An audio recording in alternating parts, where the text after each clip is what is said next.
parts that are thicker than other parts. You can just show it who's boss right there. Sesame seeds will get everywhere, and you all will find sesame seeds for years to come. My name is Nusrat, and today we're going to make some Simit bread. I'm just going to look for my recipe. This is also known as a Turkish bagel, Jerusalem bagel.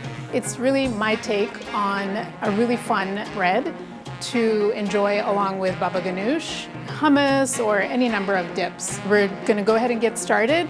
Our ingredients include some dairy. We have yogurt in the mix, some bread flour, and spelt. Spelt is really fun to use because it has a springy, chewy texture. For sweetener, I'm using honey. For flavor and yeast tamping down, we're going to use some salt, of course. And there's going to be an egg wash, and instead of molasses, which I hate the flavor of, I'm using brown sugar along with some milk and an egg. And we're going to dip that in really obscene amounts of sesame seeds and bake it. It's going to be delicious. So what we're going to do is start by blooming the yeast. Now this does happen to be instant yeast, so you don't have to do that. But doing this step, whether you're using instant yeast or the regular kind, it just ensures that you won't have lumpy bits in your dough. So I'm just going to dump this into my water. Along with that, just to give it some food to get happy, I'm going to use honey as my sweetener, so I'll whisk that together. You could use regular sugar or brown sugar. I just thought using honey, and honey that's local, by the way, is really nice to use because local bees make honey that provides you with immunity to things in your local area, and it's nice to support local businesses. So I'm just going to give that a little whisk and let it sit and do its thing. This step also helps you make sure that your yeast is alive and is going to do the trick in your bread as a leavening agent. So while that is sitting and getting hydrated, we are going to mix together our dry ingredients. So I chose to use spelt flour in combination with bread flour because I love the springy texture and chewiness that spelt flour gives. And it's a little bit of a thirstier flour. So if you're using all bread flour or adding more spelt, just keep that in mind for adjusting the liquid. So I'm just putting together the dry ingredients, and that includes our salt. I like to use non-iodized salt, although I don't think it makes a huge difference, but non-iodized is something I choose because iodine is said to interfere with yeast activity. So in goes the salt. And whether your salt is a fine grain or like a little bit more coarse, if you weigh it, then you can't go wrong in terms of going with too much salt. So the dry ingredients are in, and I'm just going to give that a little mix to make sure everything is distributed evenly. We're going to knead this, and so it will all come together either way. And I can see that my yeast is kind of bubbling, so that's a good sign. And for me, that's good to go. And I don't want gobs of honey stuck on my whisk. I want all that good stuff. So then I'm going to throw in my yeast along with the water and the yogurt and start mixing. So here we go with the yeast. The yogurt, I like to add to doughs that I'm going to make naan with, and for this Simit bread, I wanted to give it a try because it just adds a depth of flavor. So I'm just giving it a knead. This really does not need a lot of gluten development. If you picture the texture, the crumb of a bagel, it's dense and it's not really airy like a ciabatta or baguette. So what I'm going for is just stiff enough to hold its own, but not too stiff. So I'm going to just go on the bench so you can see the texture. So I mentioned I'm not going for heavy amounts of gluten development. I just want to work in all the dry flour. And once I've given it a good knead and it's uniform, then I am going to shape it in a ball and let it rest. Depending on your weather, it's going to be more or less time for it to double. Sometimes a slap and fold is fun to do. So if you find that the dough is sticking to your hands too much and it's getting annoying, you can just wet your hands a little bit, and it just makes it a lot easier to handle the dough without it sticking to your hands anymore. So I'm just gonna scrape this all together and cover this with a cloth. Eyeball it, make note of what it looks like so that you can gauge when it's ready. If the weather is really hot or your yeast is particularly active or less active, it's gonna adjust the amount of time it takes for it to rise. It might take between 30 minutes and an hour to double in size, which is what we're looking for a typical yeast dough like this, and then shape it into that classic Simit shape. So that's gonna be really fun to do. It's my favorite part of this whole recipe. Once we bake it in our oven, which is preheating and almost ready to go, we are gonna serve it with a delicious baba ganoush on the side. So we're gonna make the egg wash, and this is what we're gonna dip the bread in once we've shaped it. And it's for a couple of reasons. It's just added flavor, a little bit of richness with the milk and the egg. And I don't like the taste of molasses, so I choose to use brown sugar instead.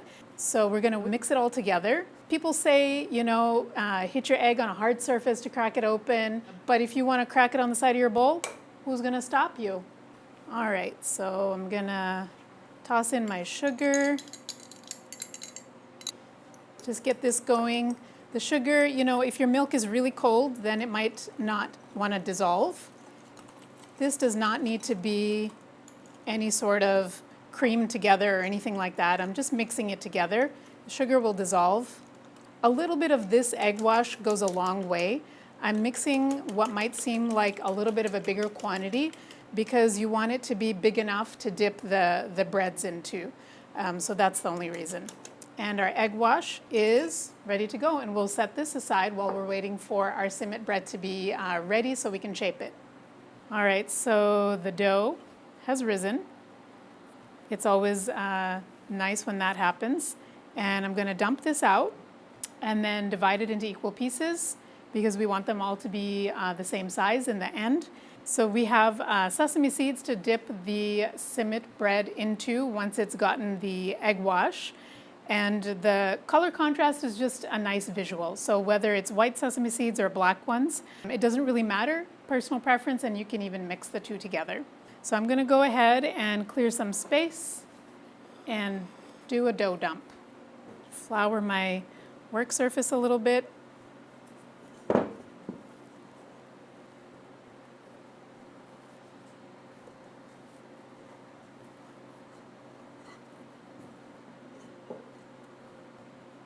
It's nice and fermented.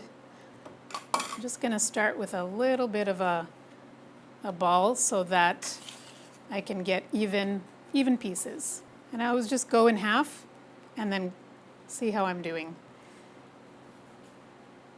I normally wouldn't use a scale to portion these out just because that takes more time than I want to spend. But you certainly could do that to make sure you had everything the same size. I'm going to do each of these pieces into 3 so that we'll end up with 12 altogether.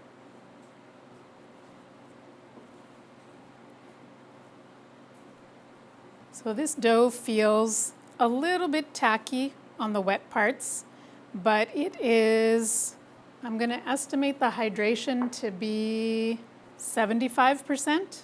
You could go with a higher hydration than that, and that's just the ratio of water to flour. I'm not too worried about building up gluten strength or anything like that, but I'm just going to lightly shape it so that I have a nice tight ball. And the way that I do that is just kind of turn it in on itself and then just use the surface of my hand to create tension. And then that's an easy way to get it into a nice tight ball. And this is just how I grew up watching my mom shape dough for naan and any other kind of dough where you're portioning it out. I'm just kind of adjusting the portions as I go. And if you do find it sticking, just use a little bit of flour, but you don't want to add too much flour because that kind of changes the recipe. And then we don't need this to rise any further. I just want the gluten to relax just a little bit before I handle it some more. So our Simit dough has been divided. It's been lightly shaped into a ball just to get it into even portions. The gluten needed a minute to relax, and then now I'm going to start with the first one that I shaped and roll it into strands. That's the next part of the process. So I'm just building some strength, and you don't need a ton of flour for this part of the process. Having too much flour, it takes away from your ability to have some tension using the board. So I'm just going to lightly roll these out. And you want this strand to be fairly even. And this is pretty much exactly what I'm looking for. It's fairly even all across. And I'm just going to repeat that process. These Turkish bagels or Simit bread, it resembles bagels, and so I'm not worried about degassing the dough. If you have a few bubbles here and there, that's fine, but that's not what we're looking for with the texture of this baked product. This reminds me of baguette shaping a little bit, this part of it. If you see any parts that are thicker than other parts, you can just show it who's boss right there. It's nice to just kind of get in the zone with the dough with a repetitive, relaxing sort of process. I really enjoy it. Okay, so I'm going to start with the most relaxed one, and I'm going to give it a twist in opposite directions. You don't need to go crazy. And then give it one of these. And then I am threading it through. And I want these to join in an inconspicuous place, just like when you're sewing. And I'll do that and just do one of these to help it relax. And let's just dust it so it doesn't get stuck.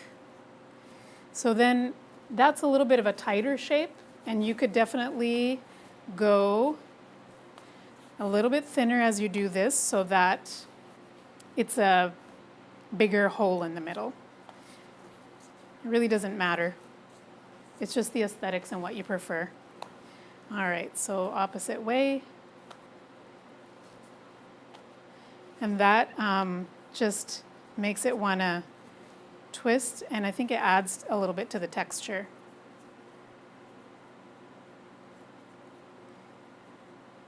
Give it one more. And then since I'm pinching these ends together on this side, I'm going to have that be the underside, so that is not visible. And once it bakes, it's going to be coated with sesame seeds. It won't even show. And then we just continue with the rest of them. And if your strand is kind of too thick, if you give it one of these, it stretches it out really well too, like byung byung noodles. And as you go, you'll get practice with the process and kind of feel what feels right and adapt as you go. Introduce efficiencies, as my son would say. Okay. And there is our finished shaped Simit bread. So in my opinion, it doesn't really need to rest anymore once it's shaped, but it will just naturally get a bit of a rest while you're going through the process of egg washing and seeding them. So I'm going to start with the ones that I handled first and give it a dip. Sesame seeds will get everywhere, and you all will find sesame seeds for years to come in here. Just give it a toss, get it nice and coated.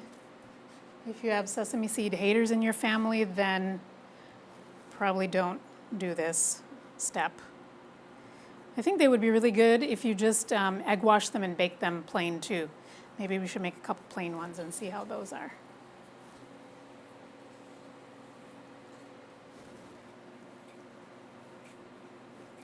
And it's also okay to go ahead and seed your fingers. It's also fun to use nigella seeds. And if I was going to do a mix of the colors, I might put in a few nigella seeds with the white sesame seeds, Or you can toss them in with the black ones, and then you get a surprise in a little bit of flavor. Nigella seeds are onion seeds, so it has a little bit of a hint of aromatic when you do that. And I'm going to space these out a little bit better so that they bake evenly. So these Simit breads are shaped, seeded, and they are ready to throw in our Simply Bread oven at 350 for 25 or so minutes. So we're going to go ahead and do that, and then we will be back in a few minutes.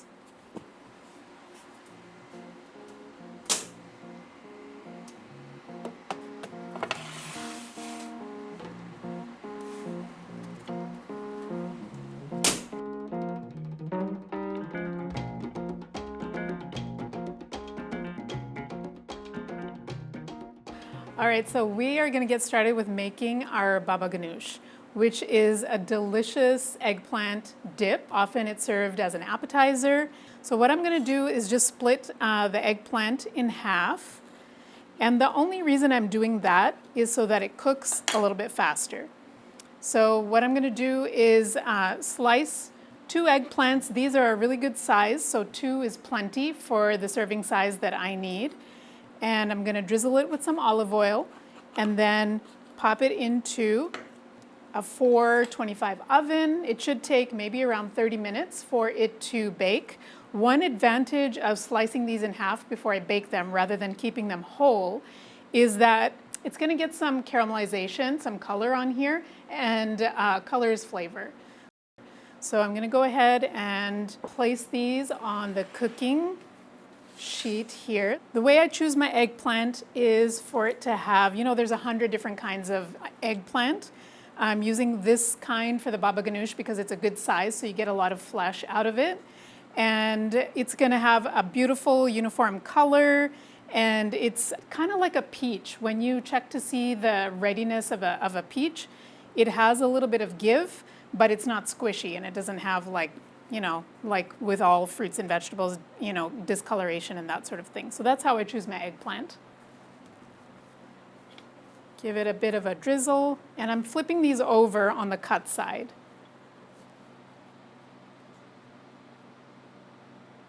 A little goes a long way because there's no amount of olive oil that you can give the eggplant that will make it happy. However much you give it, it's going to drink it up. So just go easy on that. See, it already drank it up. Okay, ready to go.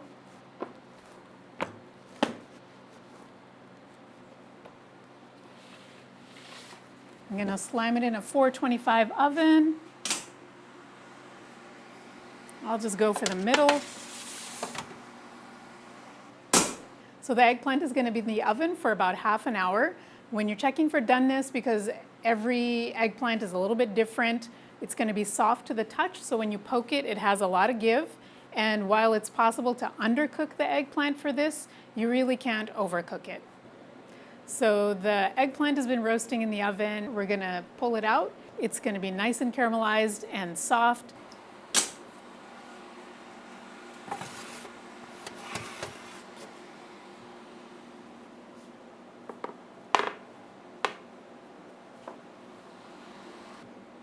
So let's take a look at the underside. It's beautiful and caramelized, which is exactly what we wanted. So you can see it's done because when you poke it, it's nice and soft. And then you do want to let this cool off before you handle it. So once it's cool enough to handle, then you can go ahead and scoop the flesh out of the skins and go from there. It's really very easy to scoop this nicely cooked eggplant right out of the flesh. It's really soft and buttery. And I am going to put this in the colander because I don't want my finished product to be really watery or wet. So if there's some liquid to drain out, it gives it a chance to do that. Right close to the stem here, I'm not going super close because that is a little bit more fibrous and a little bit tougher, but you can see this just glides right out. And I'm gonna go back and just get the extra because it's nice and soft. I don't want to waste any of it. And all this caramelization, it just adds flavor. And just like when you have fire roasted peppers and you have some flecks of color, it's gonna add some of that as well.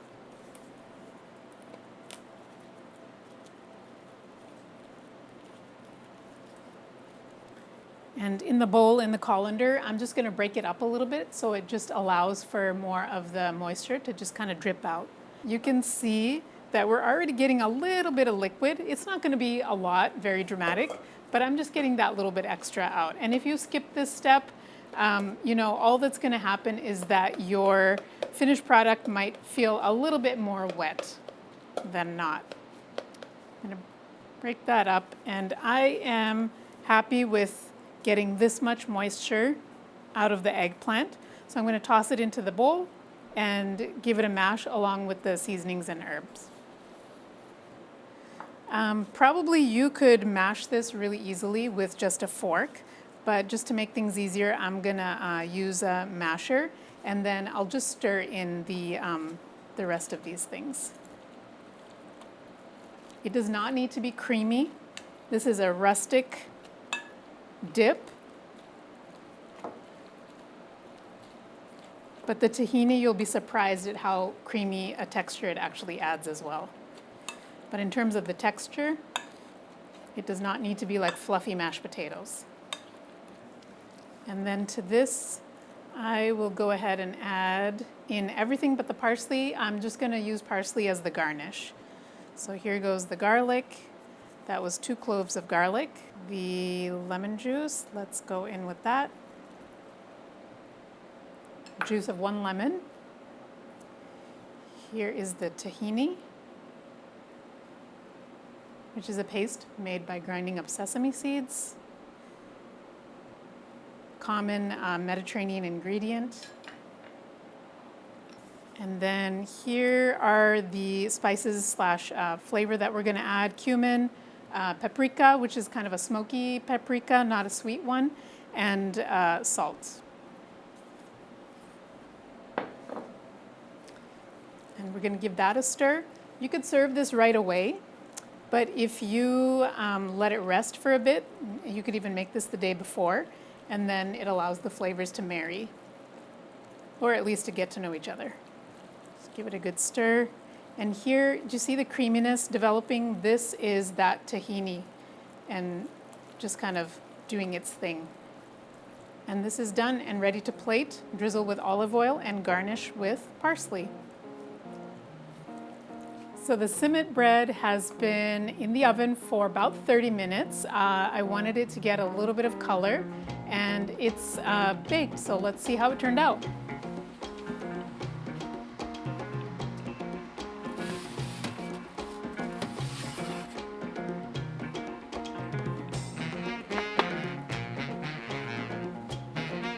Looks great, smells really nice.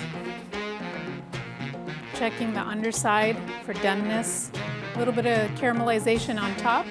It's kind of I wanted to get a deeper color rather than being too pale, and looks like we nailed it. There's so many ways that you could enjoy this, just like you could with a bagel or any other type of bread. Our baba ganoush is almost ready, so we are gonna try out our Simit bread along with the baba ganoush.